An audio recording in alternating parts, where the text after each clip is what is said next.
আজ সেই সিদ্ধান্ত নেবার সময় এসেছে। বাংলাদেশের রাজনৈতিক আকাশে এখন এক ঘন মেঘের আনাগোনা। যে দুই দল দীর্ঘকাল ধরে একই সমান্তরালে চলার চেষ্টা করেছে, আজ যেন সেই সম্পর্কের সুতোয় টান লেগেছে। আসন্ন জাতীয় সংসদ নির্বাচনকে কেন্দ্র করে পাল্টাপাল্টি বক্তব্যের মধ্যে দিয়ে বিএনপি ও জামাতে ইসলামীর শীর্ষ নেতৃত্ব ও তৃণমূলের নেতাকর্মীরা এখন এক চরম মুখোমুখি অবস্থানে এসে দাঁড়িয়েছে।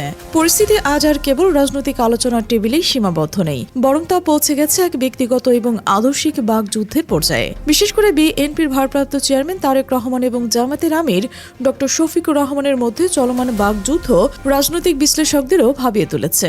রাজপথের আন্দোলনের সহযোদ্ধারা আজ নির্বাচনী ময়দানে কঠিন প্রতিদ্বন্দ্বী। ভোটের হাওয়া যত প্রবল হচ্ছে, স্থানীয় পর্যায়ে দল দুটির কর্মীদের মধ্যে উত্তেজনার পারও ততই চড়ছে।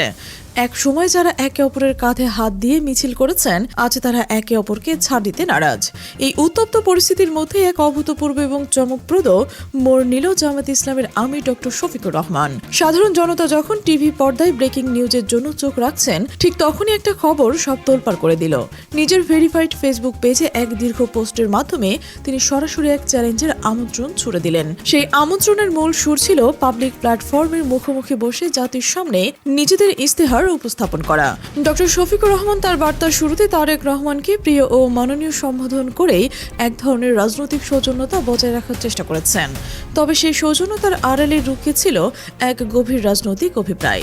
তিনি তার পোস্টে উল্লেখ করেছেন যে একটি দেশের সরকারের প্রকৃত বৈধতা কেবল ভোটের বক্স থেকে আসে না, বরং তা আসে একটি অবাধ ও সুষ্ঠু নির্বাচনের মাধ্যমে, যেখানে জনগণের আস্থা এবং ন্যায্যতা থাকবে প্রশ্নাতীত। ডক্টর শফিকুর রহমানের মতে, যদি ফলাফল জনগণের আস্থা অর্জন করতে না পারে, তবে সেই নির্বাচনের কোনো মূল্য নেই। তরুণ প্রজন্মের কাছে আমাদের প্রমাণ করতে হবে যে রাজনৈতিক কেবল সংঘাতের জায়গা নয়, বরং এটি অত্যন্ত সভ্য এবং অসহিংস হতে পারে। জামাতের আমিরের এই আহ্বান যেন এক নতুন ধরনের রাজনৈতিক ইঙ্গিত দিচ্ছিল। তিনি প্রস্তাব করেছেন দুই শীর্ষ নেতা মিডিয়া এবং জনগণের সামনে মুখোমুখি বসেন। সেখানে তারা তাদের ভবিষ্যৎ শাসন ব্যবস্থার মানদণ্ড নির্ধারণ করবেন, এমন এক শাসন ব্যবস্থা যা হবে স্বচ্ছ, জবাবদিহিতামূলক এবং যে কোনো গঠনমূলক সমালোচনার জন্য সর্বদা উন্মুক্ত করা হবে। ঠিক এই উত্তপ্ত পরিস্থিতির মধ্যে গণমাধ্যমে স্ক্রল জুড়ে যখন খবরটি ঘুরছিল, তখন জনগণের মনেও চলছিল নানা বিশ্লেষণ। জামাতের নামের সরাসরি প্রস্তাবটি ছিল অত্যন্ত জোরালো। তিনি তার পোস্টে পরিষ্কার ভাষায় লিখেছেন, আপনি এখন আপনার পরিকল্পনা শুরু করেছেন।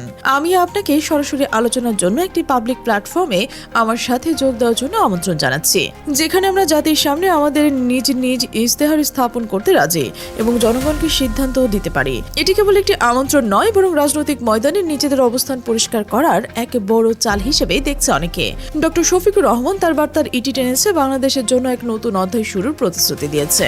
কিন্তু এই আমন্ত্রণের পর জল কতদূর গড়াবে, বিএনপির পক্ষ থেকে তাৎক্ষণিক কোনো আনুষ্ঠানিক প্রতিক্রিয়া তারেক রহমানের কাছ থেকে না এলেও নীরবতা ভেঙেছে তার উপদেষ্টা ও দলের নির্বাচনী মুখপাত্র মাহাদি আমিন।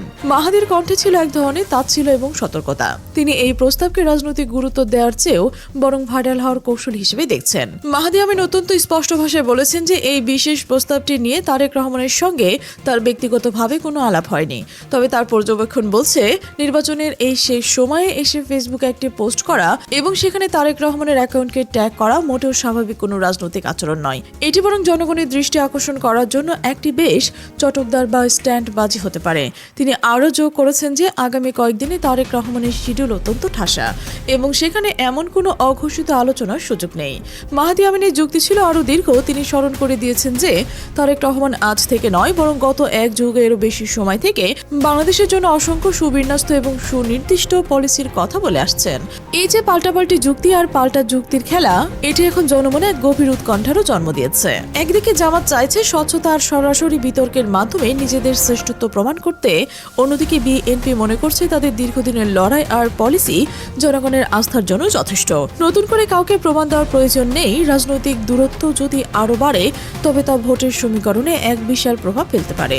মাঠ পর্যায়ে কর্মীরা এখন দ্বিধাগ্রস্ত। তাদের এক সময়কার ঐক্য আজ যেন ধুলোয় মিশে যাচ্ছে ইস্তেহার আর ইগোর লড়াইয়ে। পুরো দেশ এখন তাকে রয়েছে তারেক রহমানের পরবর্তী পদক্ষেপের দিকে। তিনি কি ডিজিটাল আমন্ত্রণ গ্রহণ করবেন, নাকি মাহাদি আমিনের বক্তব্যই চূড়ান্ত বলে গণ্য হবে? রাজনীতির এই লড়াই এখন রাজপথের চেয়েও বেশি ভার্চুয়াল জগতে ছড়িয়ে পড়েছে। সন্দেহ নেই যে আগামী কয়েকদিন বাংলাদেশের দেশের রাজনীতির জন্য অত্যন্ত ঘটনাবহুল হতে যাচ্ছে।